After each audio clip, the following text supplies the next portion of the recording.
Hello my dear kids. Again I came with new topic which will be taught in upcoming week. Okay? So in our previous class we have learned separation of solid from liquids, and insoluble solids are separated from liquids by using the methods sedimentation, decantation, loading and filtration. So we have already learned about sedimentation and decantation, and in previous class upcoming week we will continue with loading and filtration. Okay, so loading is the process by which the mixture of liquid and liquid containing tiny impurities is separated by adding a chemical, right, that stick to impurities and make them heavier. Okay, so after loading we will learn about another one method, that is filtration.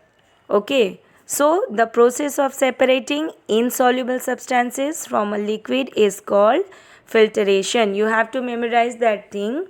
The process of separating insoluble substances from a liquid is called filtration. Like filtration of tea, right? Okay, so filtration used to prepare cheese in our home also. Okay, chalo. Our next topic is separating soluble solid from its solution. Separating soluble solids from its solution. So, two methods are very common in separating soluble solid from its solution. They are evaporation and distillation. They are evaporation and distillation. So in evaporation method is used to obtain soluble solid from its solution.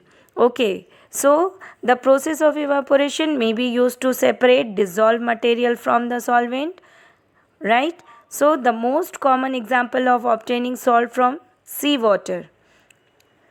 Next our method is distillation. Next method is distillation. So distillation is the process by a soluble solid is separated from the liquid by heating the solution and condensing the vapors using cooling tubes. Okay, so distillation method is mainly used where the solid and the liquid both have to collect it from its solution.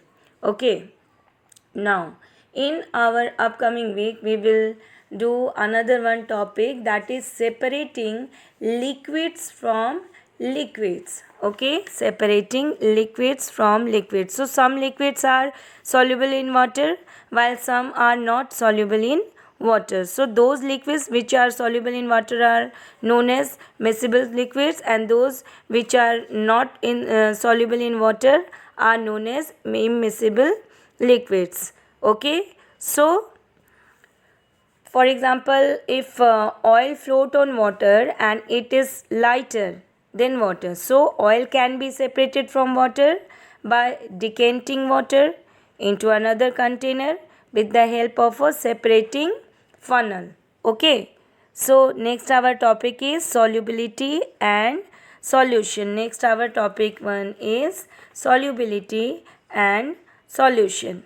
Okay, so in our next class we will learn about the separation of immiscible liquids, like immiscible liquids, and how we will separate. We will separate by two methods, funnel and churning. So I had already explained you funnel. Okay, so funnel, mixture of oil and water can be separated by funnel. Okay, now next is churning. So churning is used for separating lighter particle of a solid substance in a liquid. Okay, for example, butter from curd. We are using churning method, right? So in our next upcoming week we will do our lesson number 5, separation of substances, and you all have to listen this very carefully. Okay, have a nice day children.